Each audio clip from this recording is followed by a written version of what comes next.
പാരമ്പര്യത്തിന്റെ നെയ്രുചികളിൽ കുതിർന്ന് നാവിൽ മായാലോകം തീർക്കുന്ന തിരുനെൽവേലിയുടെ സ്വന്തം ഹൽവ. ഗോതമ്പാണ് താരം. ഗോതമ്പ് 7-8 മണിക്കൂർ കുതിർത്ത് വെച്ച് മാവുണ്ടാക്കാം. അല്ലെങ്കിൽ ഗോതമ്പ് പൊടി കുഴച്ചെടുത്ത് വെള്ളത്തിൽ കുതിർത്തി വെച്ച് പാൽ രൂപത്തിലാക്കി അരിപ്പയിൽ അരിച്ചെടുക്കുകയും ആവാം. 2-3 തവണ ഇത് ആവർത്തിക്കാം. ഇങ്ങനെ കിട്ടുന്ന പാൽ 3-4 മണിക്കൂർ വരെ അനക്കാതെ വെക്കുക.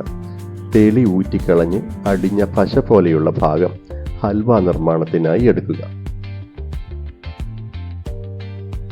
പാനിൽ നെയ്യ് ചൂടാക്കി ഗോതമ്പ് പാലൊഴിച്ച് നന്നായി ഇളക്കിക്കൊണ്ടിരിക്കുക. ഈ നിർത്താതെയുള്ള മിശ്രണം വളരെ പ്രധാനമാണ്. കുറുകി വരുമ്പോൾ പഞ്ചസാര ചേർക്കുക.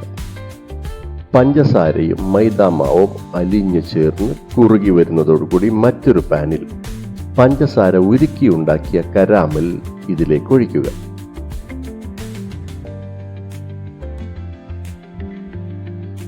ഹൽവ നല്ല സ്വർണ്ണവർണ്ണം പൂണ്ടു കഴിയും. ഈ സമയത്ത് ഏലക്കാപ്പൊടിയും കശുവണ്ടിപ്പരിപ്പിന്റെ കഷ്ണങ്ങളും അല്പം നെയ്യും കൂടെ ചേർത്ത് കളയാം. പാത്രത്തിൽ നിന്ന് വിട്ടുപോരുന്ന പരുവത്തിൽ ഭംഗിയുള്ള ഒരു പാത്രത്തിലേക്ക് മാറ്റുക. വീട്ടുമുറ്റത്ത് വിടർന്ന് വിലസുന്ന ഒരു റോസാപ്പൂവിന്റെ ഇതളുകളും കശുവണ്ടിപ്പരിപ്പും വെച്ച് മനോഹരമാക്കി അലങ്കരിക്കുക.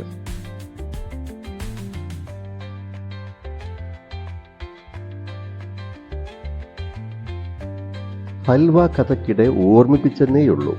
കഥ തീർന്നില്ല. മറ്റൊരു ഹൽവ കൂടിയുണ്ട്, കാശി ഹൽവ. കാശി ഹൽവയുടെ രാശി ഒരു നല്ല കുമ്പളങ്ങയാണ്. നല്ല വിളഞ്ഞ എന്നാൽ അധികം പ്രായമാകാത്ത ഒരു യുവാവിനെ തന്നെ തിരഞ്ഞെടുത്തേക്കാം.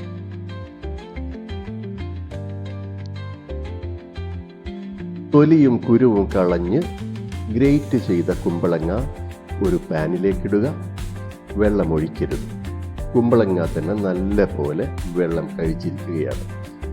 അല്പനേരം ഇളക്കി കൊടുത്ത് ആവശ്യമായ പഞ്ചസാരയും കൂടെ ചേർത്ത് വീണ്ടും ഇളക്കുക. ഹൽവയുടെ തിളക്കം വന്നു കഴിഞ്ഞു. ഇപ്പോൾ കുറച്ച് ഏലക്കാപ്പൊടി, അണ്ടിപ്പരിപ്പ്, കിസ്മിസ് എന്നിവ അതിനകത്തേക്ക് ചേർക്കൂ. പലരും അവരുടെ ഇഷ്ട നിറങ്ങളും ഈ സമയത്ത് ചേർക്കാറുണ്ട്. ഇനി അധികം വൈകണ്ട, നെയ്യ് ചേർക്കുക. നന്നായി ഇളക്കുക. പാനിൽ നിന്ന് വിട്ടുപോരുന്ന അവസ്ഥയിൽ മറ്റൊരു പാത്രത്തിലേക്ക് മാറ്റുക.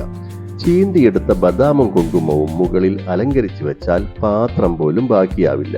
പക്ഷേ കുങ്കുമമില്ലാത്തതുകൊണ്ട് അന്വേഷിച്ച് കാശിക്ക് പോയി ആരും കാശി ഹൽവ ഉണ്ടാക്കാതിരിക്കുകയും ചെയ്യരുത്.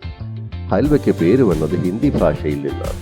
കുമ്പളങ്ങയ്ക്ക് ഹിന്ദിയിൽ കാശി ഫൽ എന്നാണ് പേര്.